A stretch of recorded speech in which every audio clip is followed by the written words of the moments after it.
નમસ્કાર, હું છું એન્કર અર્પિતા પટેલ. આપ જોઈ રહ્યા છો ન્યૂઝનેપ ચેનલ. ન્યૂઝનેપ ચેનલમાં દર્શક મિત્રો આપનું હાર્દિક સ્વાગત છે. અમદાવાદના રસ્તા ઉપર વોલ્વોનો વરઘડો જોઈ લોકો ચોંક્યા. અમદાવાદ જિલ્લાના ધંધુકા તાલુકાના જાળિયા ગામના વતની ઉપેન્દ્રસિંહ ચાવડાનો અનોખો વિરોધ ચર્ચાનો વિષય બન્યો.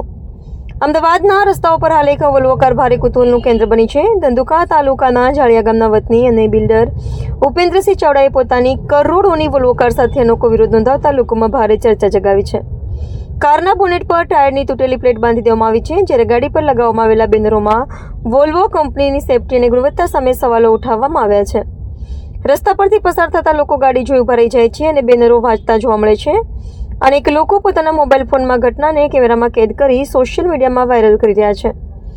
માહિતી મુજબ ઉપેન્દ્રસિંહ ચાવડાએ આશરે 14 મહિના પહેલા અમદાવાદથી કરોડોની વોલ્વો કાર ખરીદી હતી, પરંતુ ધંધુકાથી અમદાવાદ જતી વખતે કોઈ અકસ્માત કે મોટો ખાડો ન લાગ્યો હોવા છતાં કારના ટાયરની પ્લેટ ફાટી ગઈ હોવાનું સામે આવ્યું હતું. આ ઘટનાને લઈને તેઓ ભારે નારાજ હોવાનું જાણવા મળી રહ્યું છે.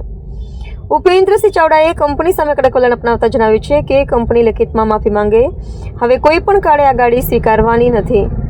અમદાવાદના રસ્તાઓ પર ફરતી આ ગાડી જોઈ લોકોમાં એક જ ચર્ચા ચાલી રહી છે કે આખરે વોલ્વો કારના માલિક કેટલા કંટાળ્યા હશે કે તેમને આ રીતે જાહેરમાં વિરોધ કરવાનો વારો આવ્યો. ઘણા લોકો તો મજાકમાં કહી રહ્યા છે કે જાણે વોલ્વોનો વરઘોડો નીકળ્યો હોય.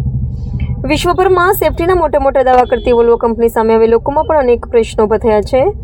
કરોડોની કારમાં આવી ખામી સામે આવતા વાહન પ્રેમીઓમાં પણ ચર્ચા ગરમાઈ છે. Reporter CK Barad.